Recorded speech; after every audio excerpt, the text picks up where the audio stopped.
Hello everyone, today we'll discuss about the Bernoulli's theorem, or you may say Bernoulli's principle. So what does this Bernoulli's theorem or principle says? Bernoulli's theorem, it states that for an ideal fluid, total energy per unit mass, it remains same when it is flowing through a tube. So let us write down it in words. Bernoulli's theorem, it states that total energy per unit mass of a ideal fluid flowing streamlined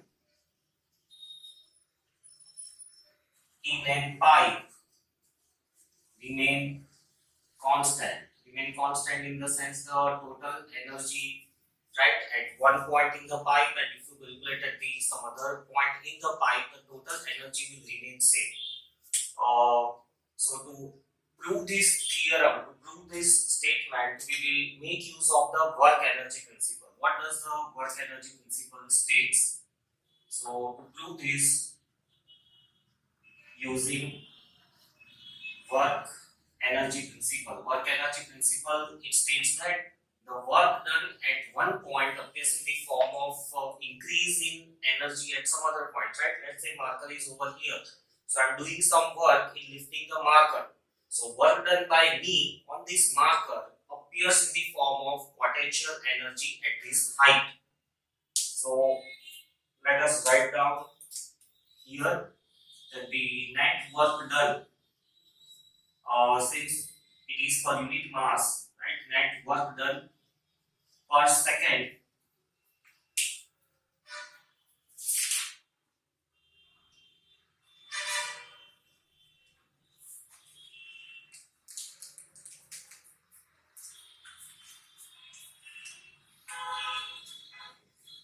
net work done per second, right, will appear in the form of increase in energy. What type of energy will increase? To understand that what type of energy will increase, we'll consider a situation. Let's say this is a pipe, right, and the cross sectional area over here it is A1, and the cross sectional area at the other point is A2. Let us name this inlet as A and this outlet as B. Velocity of the liquid entering through A is V1, and the velocity of the liquid exiting through B is, let's say, V2. And then the height of the end A from the ground level is, let's say, H1, and the height of this pipe outlet B from the ground level it is H2. And let's say the liquid flowing inside it is perfectly streamlined and it has a density rho. So using this assumption, using this situation, right, let us try to elaborate this theorem with the help of work energy principle. That net work done per second will appear in the form of increase in energy per second. Per second we need to use here, right, because the velocity is involved. So we can't just use that work done is equal to increase in energy per second. It's needed over here because the velocities are involved. Let us say one more thing over here, that the pressure at the point A is P1 and the pressure at the point B, we will say it is the P2. So what will be the net work done? That is the work done at the point A minus work done at the point B. So net work done will be work done at A minus work done at B per second. Work done over here it will be more, right, because we need to push the liquid in order to raise its height to H2. So work done at the point A is more as compared to the work done at the B, and so we have this. And then increase in energy. So increase in energy will be what type of energy this liquid while going from A to B will have. It will have some kinetic energy at the A, some kinetic energy at the B. So I'll write it down as it will be increase in kinetic energy as well as increase in potential energy, because its height is also increasing, its velocity is also changing. Let us write down in detail this statement. Work done we can calculate as force into distance per second, force into distance per second, right? This is for the A and this is for the B. And increase in kinetic energy will be kinetic energy at the B, it will be more, area of cross section is less, right? So velocity will be more. This thing also must be showed up as a part of the derivation of the Bernoulli theorem. Let us prove one more thing for the physical quantities at the A and physical quantities at the B, the relation among them, that which one is greater or which one is smaller. So that relation we can obtain by applying equation of continuity at A and B. Right? What does the equation of continuity states? Equation of continuity, it states that mass of the liquid entering per second at A will be equal to mass of the liquid exiting from the B. It is nothing but volume flow rate at the A is equals to volume flow rate at the B. I said it's volume flow rate divided by time it is. So volume flow rate at A will be equal to volume flow rate at B. Volume is given by area into length, and since it is a rate, we'll divide by time at A. Same way, area into length will give us the volume, and we want rate, so divided by time for B. Area of cross section at A is A1, right? Length upon second, it will be velocity. So velocity at the A is V1, and this is the volume flow rate, mass per second. So for mass, this is the volume, and multiplied by density will give us the mass, right? So A1 V1 rho, and same way other side A2 V2 rho. Rho gets cancelled. A1 V1 is equals to A2 V2. Now from the figure we know, right, that A1 area of cross section is greater than A2. From this we conclude that using this equation we can conclude that velocity at the 2 will be more than velocity at the 1. Since potential energy need to be increased, pressure P1 will be more than the pressure P2. So these are the facts which we will be using in our derivation, and these facts come from the equation of continuity. So let us continue with our derivation. What will be the force acting over here? It will be pressure into area. So pressure P1, area A1, distance upon second. So distance upon time it is. What it will give? This is for the part A minus for the part B. So P2, A2 and distance upon second. Distance upon second gives us velocity. The other side of the equation continues. Kinetic energy at the B minus kinetic energy at the A plus potential energy at the B minus potential energy at the A. So we can write it down. Kinetic energy at the B will be half mv2 square minus half mv1 square, and potential energy at B will be mgh2 minus mgh1.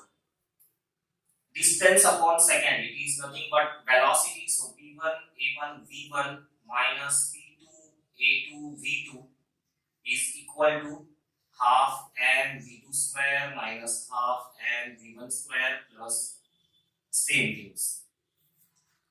Area into volume, it is nothing but the volume flow rate, right? Area into volume, it is the volume flow rate. Here also the density must appear, since it's common, you can cut it off. So area into volume is volume flow rate, and volume flow rate is equal, right? Both the sides it is equal. So we can replace it with some common term V is equals to the same things. Now taking all the variables of A on the one side, it will be P1V shifting kinetic energy half mv2 square plus half mg The one variables are on the left hand side, and same way variables belonging to the point B on the other side, half m v2 square plus mgh2.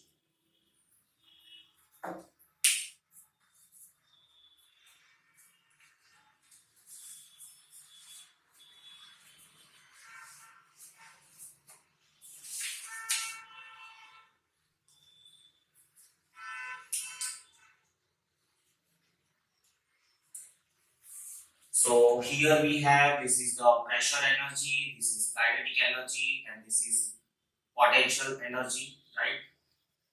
So statement says total energy per unit mass. So let us divide it by mass. Dividing by mass m, p1 v by m and half v1 square plus g h1 equal to p2 v by m plus half v2 square plus g h2. So it proves, right, that the total energy per unit mass at A is equals to total energy per unit mass at B, and this is what the Bernoulli's theorem is.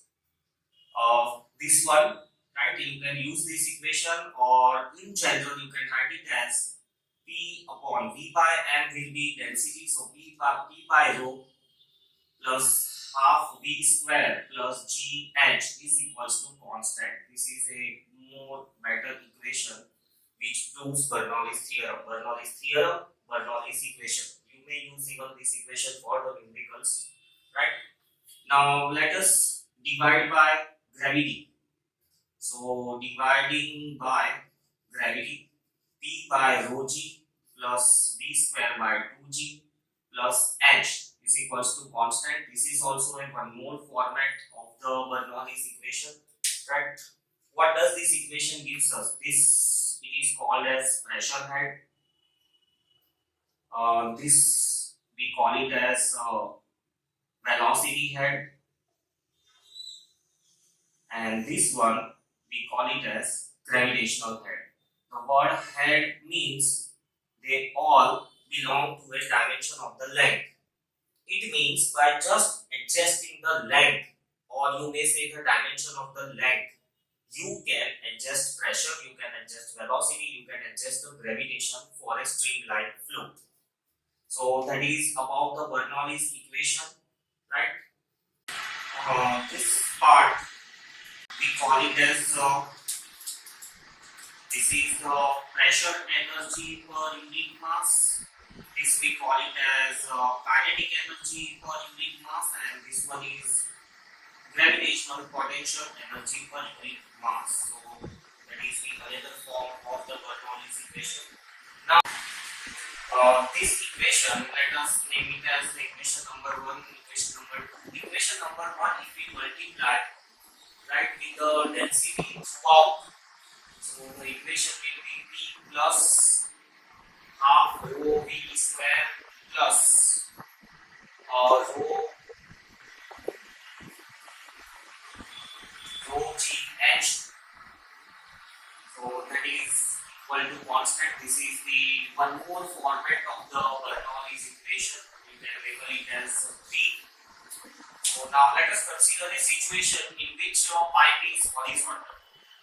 If the pipe is horizontal, that means the potential energy is zero, right? So ultimately there will be no rise in the potential energy, so H2, H1 will be zero. Ultimately we can say that gravitational head, gravitational term will be zero. So let us make it at 0 and rewrite the equation. So it will be E plus half rho V square equal to constant. This is the case that the pipe is completely horizontal.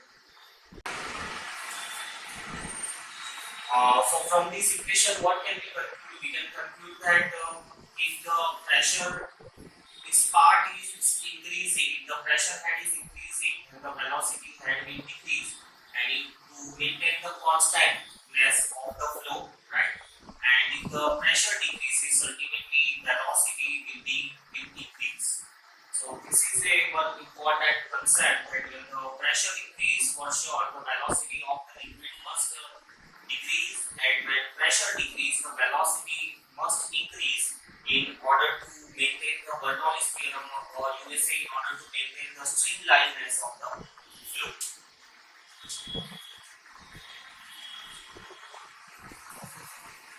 This term we call it as a static pressure, right? Static pressure means the pressure which you have already applied at the one end, right? So it's called as static pressure, and this one we call it as dynamic pressure. Dynamic word, it says that it can be changed, right? So dynamic pressure can be changed by changing the velocity. Even the static pressure can be changed by applying more push at the end A.